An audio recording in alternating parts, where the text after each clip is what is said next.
पांडवों के आने से पहले शकुनी ने एक और चाल चली थी। शकुनी जानता था कि चौसर खेलने में विदुर जी उसी पर नजर गड़ाए बैठे होंगे, इसलिए उससे बचने के लिए शकुनी ने पहले ही अपनी सुरक्षा कर ली थी। हुआ यूं कि उसने दुर्योधन को बुलाकर कहा, भांजे, चौसर खेलने से पहले एक चाल चलनी होगी। तुम मेरे इन पासों को अपने पास रखो और राज्य के पास से मुझे दो। दुर्योधन कुछ समझ नहीं पाया। उसने पूछा, ये कैसी चाल मामा? आपके इन पासों का मैं क्या करूं? शकुनी ने अपनी दाढ़ी पर हाथ फेरते हुए कहा, भांजे दुर्योधन, मैं तुम्हारे काका विदुर को अच्छी तरह जानता हूं। उसे मुझ पर पहले से ही शक है। मेरे अंदाज के मुताबिक चौसर के खेल में वो मेरे पासों को उपयोग नहीं करने देगा और तब तुम मुझे ये पासे दे देना, समझे? दुर्योधन ने पूछा, ये क्या मामा? पासे तो सिर्फ लकड़ी के टुकड़े होते हैं, फिर वो आपके हों या राज्य के, उसमें भला क्या फर्क पड़ता है? शकुनी ने कहा, नहीं मेरे बेटे, इन पासों में जो ताकत है वो किसी भी शस्त्र में नहीं। ये तुम्हारी समझ से बाहर है भांजे, तुम सिर्फ मेरा कहना मानो। दुर्योधन ने शकुनी के पासे अपने पास रख लिए और राज्य के पासे उसने शकुनी को दे दिए। कुछ दिनों के बाद पांडव और उनकी पत्नी द्रौपदी हस्तिनापुर में आए। दुर्योधन ने उनका भव्य स्वागत किया। इतने प्रेम से उनका आदर सत्कार किया कि कोई जान ही नहीं पाया कि दुर्योधन की इस खुशी के पीछे नुकीला खंजर छुपा हुआ है। हस्तिनापुर के राजमहल में प्रवेश करते ही उन्होंने पूजनीय भीष्म पितामह को प्रणाम किया। महाराज धृतराष्ट्र और महारानी गांधारी को भी प्रणाम किया। फिर अपने कुल गुरु कृपाचार्य और गुरु द्रोणाचार्य को प्रणाम किया। राज दरबार के बीचों बीच एक बड़ी गादी सजाई गई। उसमें चौसर खेलने का प्रबंध किया गया। चौसर खेलने के लिए दोनों पक्ष हाजिर हो गए थे। कौरवों की तरफ से युवराज दुर्योधन, गांधार नरेश शकुनी, अंगराज कर्ण और छोटे भाई दुशासन थे, और पांडवों की तरफ से पांचों भाई मतलब युधिष्ठिर, अर्जुन, भीम, नकुल और सहदेव। महाराज धृतराष्ट्र की आज्ञा से चौसर का खेल आरंभ किया गया। पांडवों की तरफ से युधिष्ठिर ने दुर्योधन को पहला मौका दिया। दुर्योधन ने चौसर खेलने से पहले ये शर्त रखी कि उसके पास से सिर्फ शकुनी मामा ही फेंकेंगे। हालांकि इस शर्त का सबने विरोध किया, लेकिन धर्मराज युधिष्ठिर ने सबको शांत करके दुर्योधन की ये जिद स्वीकार कर ली। चौसर के खेल में शकुनी ने अपने पासे निकाले। उसी समय विदुर जी ने कहा कि शकुनी अपने पासों से नहीं खेल सकता। ये चौसर व्यक्तिगत खेल नहीं है, इसे राज्य के पासों से खेला जाना चाहिए। शकुनी ने कहा, ठीक है विदुर जी, आप तो हमेशा मुझ पर शक करते हो, आज आपका ये शक दूर कर देता हूँ। उसने दुर्योधन से कहा, भांजे, मुझे राज्य के पासे दो। दुर्योधन ने शकुनी को उसके पासे लौटा दिए। खेल का आरंभ हुआ। धीरे धीरे शकुनी के पासों ने अपना काम शुरू कर दिया था। पांडवों को एक के बाद एक हार मिलती गई। शुरुआत अलंकारों से हुई, फिर उनके रथ, उनकी दासियां, उनका राजकोष और अंत में इंद्रप्रस्थ राज्य भी दांव पर लगा दिया गया। धर्मराज युधिष्ठिर जिस चौसर को मनोरंजन का माध्यम समझते थे, वो चौसर अब नागिन बनकर पांडवों की सभी वस्तुओं को निगलने लगी।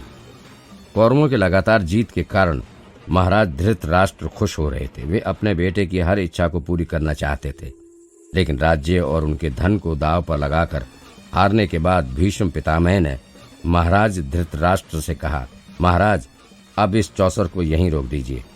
अगर इससे आगे बढ़ी तो हस्तिनापुर की शान पर कलंक लग सकता है। तब दुर्योधन ने कहा, आप रहने दीजिए पितामह, अभी तो सिर्फ चौसर की शुरुआत है, अभी बहुत कुछ जीतना है।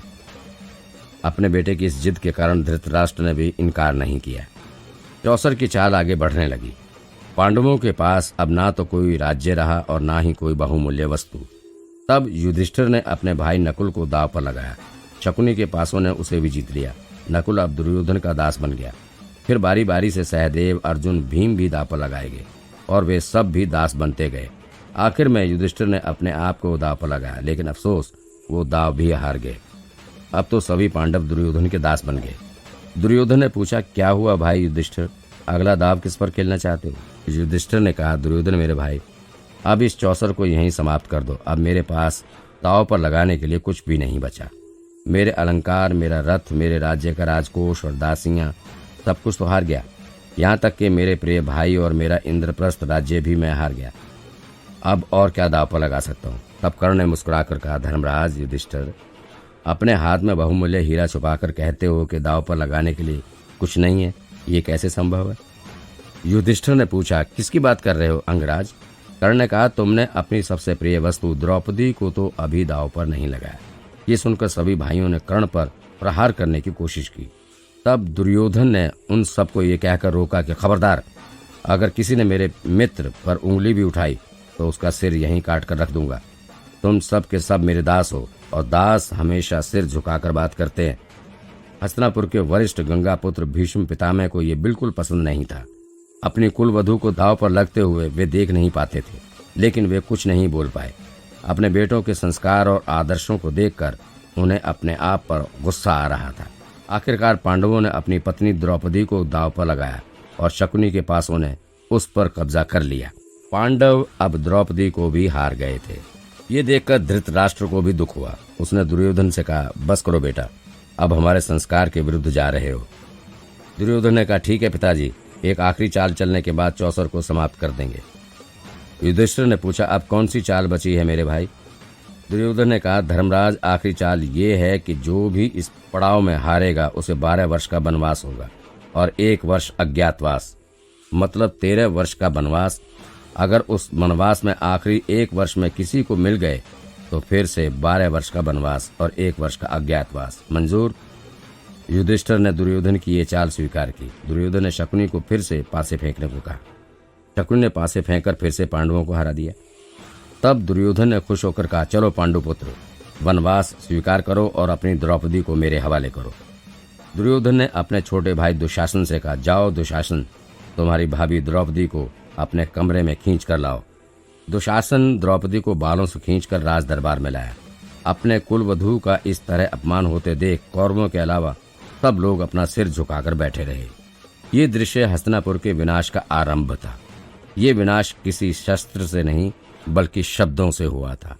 वो शब्द जो द्रौपदी ने दुर्योधन से कहे थे।